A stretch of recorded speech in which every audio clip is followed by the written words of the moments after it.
Hey all, here are OS Reviews. In this video, we are taking a quick hands-on look / first impressions review of the Supcase Unicorn Beetle series of protective cases for the Samsung Galaxy S20 line. Funny story is these were sent over as prototypes before the official launch, and that's why you can see the sticker here still says Galaxy S11. So before Samsung changed their naming structure, going from S10 all the way to S20, jumping past the 11, which is the logical next number, the size luckily is still consistent and fits the S20, S20 Plus, and S20 Ultra. Anyways, today we're checking out two cases technically. There is a cheaper version here that's just called the Unicorn Beetle. It's a very simple bumper case with a transparent back. However, it's still military specified for shock absorbency. It sells for just under $13, $12.99, regardless if you pick the version for the regular S20, S20 Plus, or S20 Pro. And it comes in three colors. There is a purple, a navy color, and a traditional black color. So sliding them out, this is what the kind of three cases and their colors are like.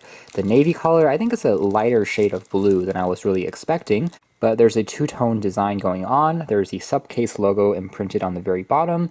The bumper here does feel fairly durable. There's even a lanyard strap. We have the textured power key and also volume controls. When you're ready to pop your phone in, we can remove the plastic wrap, and same thing goes with the rear. There is another protector that we can peel off, and there we are. This is what the phone looks like inside of the case. We can see there's a slight cutout on the very top for the earpiece.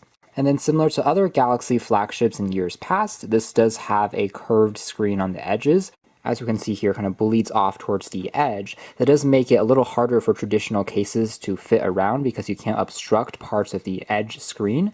And so the sides on the left and right actually end a little bit shorter, but then the bottom here and also the very top are kind of raised above a little bit. That simply means that the top edge here and the bottom edge are really meant for protection. If you drop it against the surface, it's going to touch this bumper part first instead of the glass on your screen, but the left and right sides are still going to be slightly revealed. And here's what things looks like on the rear, which you can see is very shiny. It still is a bit of a fingerprint magnet, so it does attract smudges pretty easily, but you can kind of see the phone underneath. And we have, again, the camera lens here, which is also slightly recessed and protected so that everything also lies completely flat when you set it onto a surface. Now here is a slightly different view with the blue colored or navy colored edition, which I think does look pretty cool with this outer rim now being much more apparent, and it all still feels quite good in terms of the tactility of the keys and controls. Everything is still pressable and whatnot. And here is what it looks like from the rear. I have to say that flagship phones these days have been just getting larger and larger. Yes, the new aspect ratios, which are taller, also make them slightly easier to grip, but to do things like reach the top of the screens is still a very difficult thing, especially as the screens start to grow more and more. Again, just for reference from before here, we had the Samsung Galaxy S8. You can see there, we are kind of returning to that trend of phones still growing longer and longer, becoming more and more like phablets. Almost kind of missed the days where phones were more petite and easier to use if you had smaller hands. Even though they say that it's additionally scratch and fingerprint resistant, what I will say is it is pretty durable in terms of scratching. However, the fingerprint resistancy part is a little bit exaggerated. And then kind of the final point to kind of take home is that it does still work with wireless chargers.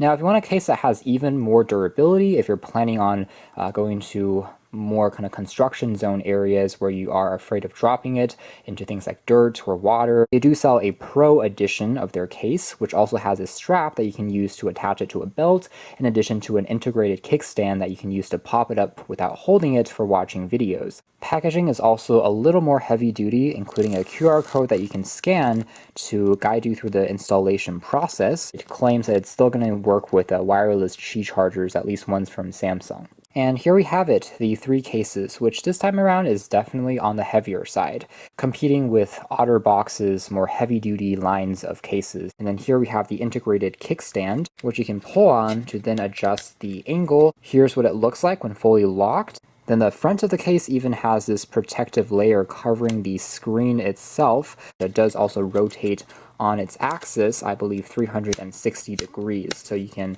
pop it like this onto a belt, onto some type of backpack to hang it onto. So it is very adjustable. can be used as a clip to open up and then clamp down onto that belt. Now, the instructions here actually say, please remove the protective film tempered glass screen protector before popping it onto this case. That's not the most convenient thing in the world, but it is a very tight-fitting case as a result, and technically the screen is protected already by the other part once you snap it over it, so it is kind of a replacement in a sense. And there we have it. This is the S20 Plus popped into this kind of Beetle Ultra case. You can see it definitely adds a bit more thickness in terms of the bezels, but it makes it very resistant to things like shock. Lots of thick rubber accents that makes it very durable and thick, but also adds some considerable weight to the overall phone.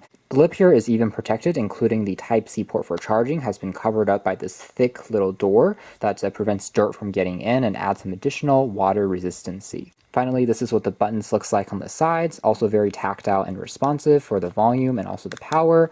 Everything still clicks down, and then on the rear here we can still see our camera array on the top left-hand corner, although we can no longer see the pattern of the glass itself, which has been covered up. So that's more or less it as far as Supcase's Unicorn Beetle series of cases for the S20, S20 Plus, S20 Pro.